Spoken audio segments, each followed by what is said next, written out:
What's up sa inyo mga Lodi at nagbabalik ang inyong lingkod, Boss Toraxoman once again.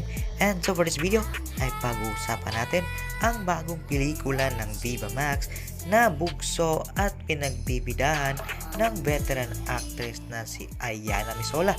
Pero bago natin simulan ng ating video ay kung bago ka pa lang sa aking channel ay huwag mo kalimutang mag-subscribe. Click the bell button para like update sa aking mga video. Palabas na ngayon sa Viva Max ang pelikulang bugso na tinatampukan ni Sid Lucero, Hershey De Leon, at Ayanna Misola. Ipinahayag ni Ayanna ang kaibahan nito sa mga pelikulang nagawa na niya before.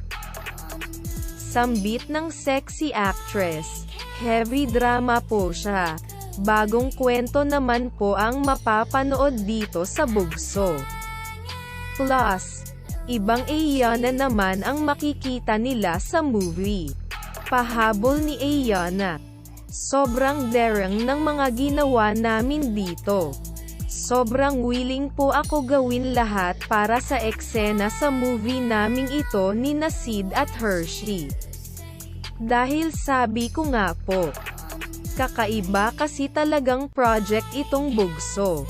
Nabanggit pa ng hot na Viva Max actress na kakaibang challenge sa kanya ang pelikulang ito na pinamahalaan ni Direk Adolfo Borinaga Alex Jr.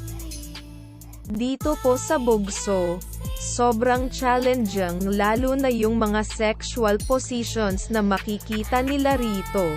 Lahat bago sa akin ito.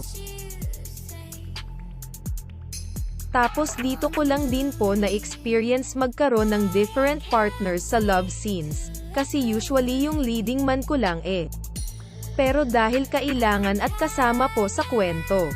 So game talaga ako sa lahat ng dapat gawin para mas mapaganda ang movie po namin, sambit ni Ayanna. Si Ayanna ay isang high-class prostitute dito na kailangang makaipon ng pera para makasama na ang kanyang anak sa probinsya. Pero kailangan niya itong pagplanuhan ng maigi dahil hindi madaling makawala sa kanyang boss. Si Sid ang lover at driver ni Estela, Ayanna. Hindi niya masyadong ramdam na mahal din siya ni Estela pero tinutulungan niya ito sa lahat ng bagay pati sa kanyang planong makauwi ng probinsya. Pero bago pa sila makakilos, may isang tao ang papasok sa kanilang buhay. Si Hershey ay si Baby, isang prostitute na inilayo ni na Estela at Dado sa bayolenteng customer. Pinatuloy nila si Baby sa kanilang bahay. Aakitin naman ito si Dado na siguradong pagsisimulan ng malaking gulo. Bukod sa pagtataksil, may mas matindi pang haharapin sina Estela, Dado, at Baby, na maglalagay sa kanila sa peligro. Tutukan lang sa bugso sa Viva Max. So, anong masasabi nyo mga Lodi? Mag-comment, like, and share this video, and don't forget to subscribe.